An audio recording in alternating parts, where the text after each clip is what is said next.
கொட்டுவதுன்னு ஒரு வார்த்தை சொல்லுவாங்க. உண்மையிலேயே மோதிர கையால கொட்டுவாங்கிறது அந்த அம்மா தான்.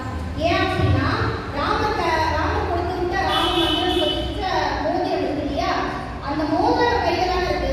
அந்த கையால அந்த அம்மா அடிச்சோடனே அந்த அம்மா என்ன பண்ணிருக்கு, நீ வந்து வாய் கொடுத்துருக்கானே அப்படின்னு கேட்டுருக்காங்க. அது எப்படி உங்களுக்கு தெரியும்? நான் பிரம்மா என்னை படைக்கும் போதே சொன்னாரு, நான் வந்து எவ்வளவு நாள் நான் வந்து வேலை வரணும் அப்படின்னு. முதலையே அந்த அம்மா கேட்டு போயிடுச்சு, என்னோட டியூட்டி டைம் எவ்வளவு, நான் எவ்வளோ நேரம் இருக்கணும் அப்படின்னு. அப்போ நீ இந்த மாதிரி வாய் கொடுத்துட்டு வருவான், உன்னை அடிப்பான். அப்போ இலங்கையோடைய அடிமை ஆரம்பமாயிடுச்சு. நீ என்ன பண்ணிடு, நீ அதோட கிளம்பிடு அப்படின்னு சொல்லிட்டாரு. சரி, என்னோட டியூட்டி ஓவர் அந்த மாதிரி கிளம்பிடுச்சு. இவரே இலங்கைக்குள்ள போறாரு, எல்லாரையும் தேடுறாரு. இருட்டு நேரம் போய் ஒவ்வொரு ஏரியாவையா தேடி தேடி தேடி பார்க்குவாரு. எங்கேயாவது சீதையை பார்த்துட மாட்டான். நான் சீதையை பார்க்கணும், நான் சீதையை பார்க்கணும், நான் சீதையை பார்க்கணும் அப்படின்னு சொல்லி. அப்போ எங்கேயுமே கிடைக்கல. கிட்டத்தட்ட பிரம்மமுகூர்த்த வேலை வரப்போகுது. என்னடா நம்ம இலங்கை பூரா தேடலாம், சீதையை காணுமே அப்படின்னு சொல்லி தேடி பார்க்குறாரு. அப்போ என்ன பண்ணாரு அப்படின்னா ஒன்று உணர்றாரு, கடவுள் நினைச்சா மட்டும்தான் நமக்கு காட்சி தர முடியும் இல்லையா? அப்படி சீதாதேவி நினைச்சா மட்டும்தான் நாம அவங்களை கண்டுபிடிக்க முடியுங்கிறத அவர் உணர்ந்து என்ன பண்றாரு, சீதையை வேண்டுறாரு. அம்மா தேவி சீதா, நான் அவங்களை பார்த்துக்கணும் அப்படின்னு சொல்லி கை கூப்பி மனசு உருகி வேண்டுறாரு. சீதா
இப்போ இதுக்கப்புறம் என்ன பண்றாங்க அப்படின்னா இங்க இருந்து கிளம்பி போறாங்க.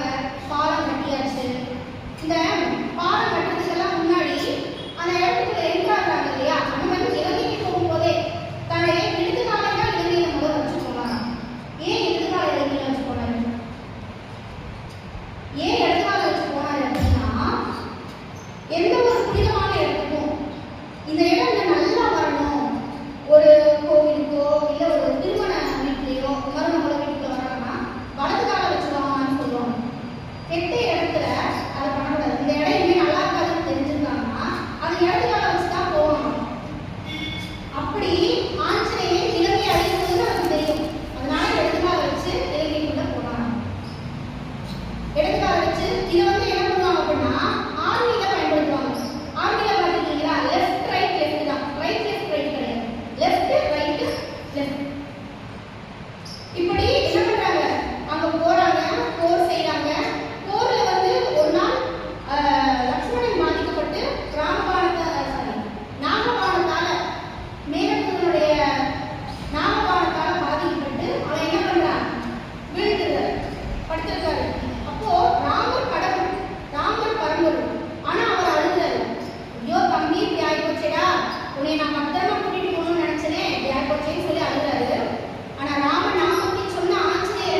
எது நடந்தாலும் ராம ராமன்னு சொல்றதை மட்டும் விட்டுறக்கூடாது.